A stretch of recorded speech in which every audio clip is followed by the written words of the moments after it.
बिस्मिल्लाहिर्रहमानिर्रहीम। तो rearrangement reactions में जो हमारी नेक्स्ट रिएक्शन है वो है कर्टियस रीअरेंजमेंट। ठीक है, तो कर्टियस रीअरेंजमेंट में जो है बेसिकली होता क्या है। So in this rearrangement acyl azide gets converted to isocyanate. In this rearrangement acyl azide gets rearranged or gets converted to isocyanate. ये जो कन्वर्जन है इसके लिए हमें हीट की जरूरत पड़ती है। ठीक है, so this is basically a thermal decomposition, number one. दूसरा, इस रीअरेंजमेंट से हमें मिलता क्या है। Normally usually it is used for the preparation of primary amines. So Curtius rearrangement basically is conversion of acyl azide to isocyanate with the help of heat. So this is a thermal decomposition rearrangement and it is used to prepare primary amines. अब चलते हैं अपने rearrangement के जो है उसकी तरफ। Now this is the compound here. This is basically your acyl azide. Now ये जो group होता है ना RCO, R can be anything. Now this is called the acyl portion, this one. इसके साथ में जो N3 है this is called azide. ठीक, तो this is called acyl azide. Now N3 को आप खोल के लिख सकते हैं ऐसे। ये जो एक N है इट हैज, इसमें दो ही वैलेंसी है, so there is one negative charge. बीच वाले में चार वैलेंसीज है, that means one positive, lone pair खत्म हो गई। So this is how actually this azide group is attached.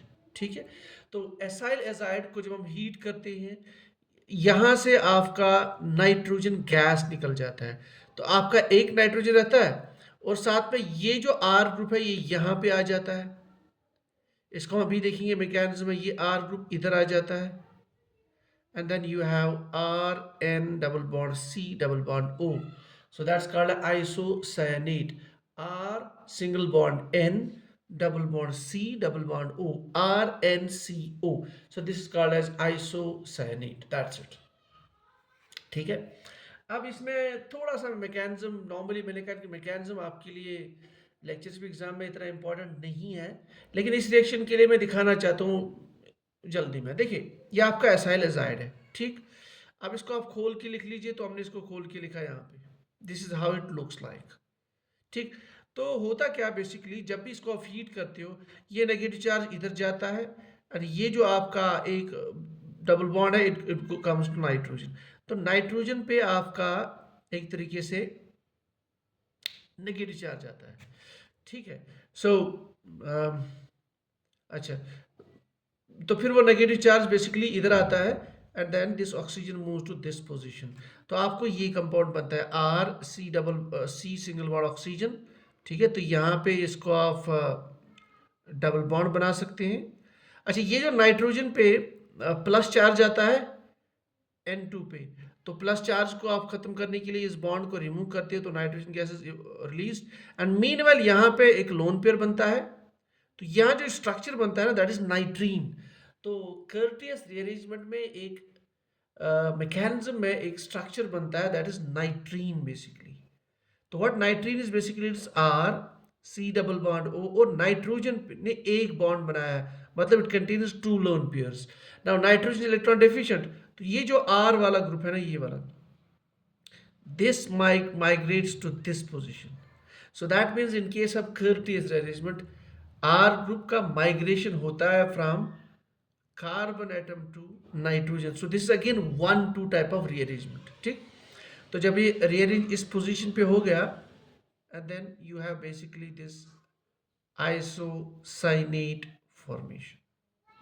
ठीक है, तो आप इसमें भी अगर आपको मैकेनिज्म में इंटरेस्ट नहीं हो तो आपको उधर जाने की जरूरत नहीं है, सीधे एसाइल एजाइड से आइसोसाइनेट बनता है और ये आर ग्रुप जब यहाँ से नाइट्रोजन गैस निकलता है तो आर ग्रुप यहाँ माइग्रेट होता है। ठीक है, और आइसोसाइनेट बनने से पहले आपका एक नाइट्रीन बनता है, that nitrene R C double bond O और एन। ठीक है, अच्छा, इस तरह से इसमें आर ग्रुप माइग्रेट होता है तो माइग्रेटरी एप्टीट्यूड इज इंपॉर्टेंट, और R is migrated as a carbocation. ठीक है, सो दैट मीन्स आप स्टेबिलिटी ऑफ कार्बोकेटाइन के हिसाब से माइग्रेटरी एप्टीट्यूड देख सकते हो।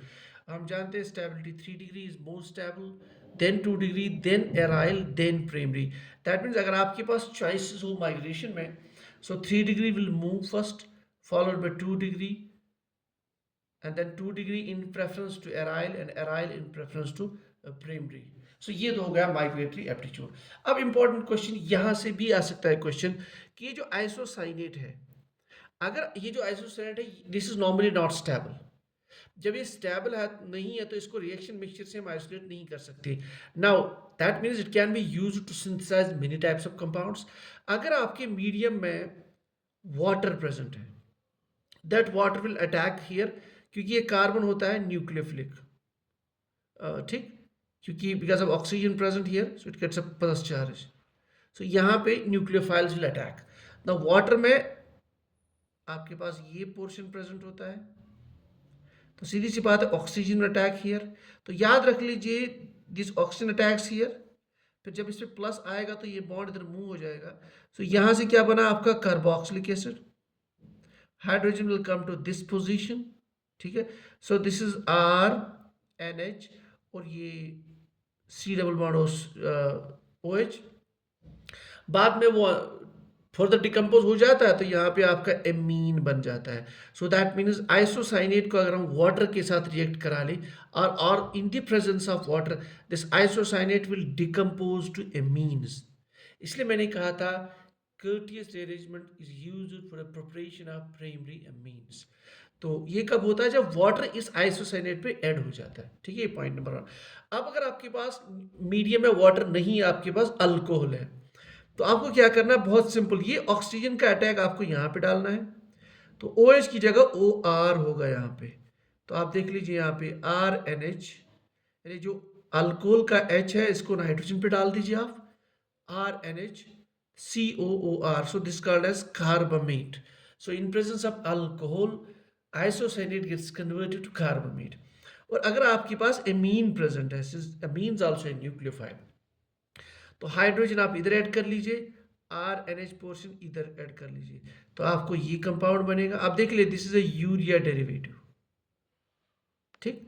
सो that means isocyanates can be used to synthesize primary amines if water is present in the medium as a nucleophile.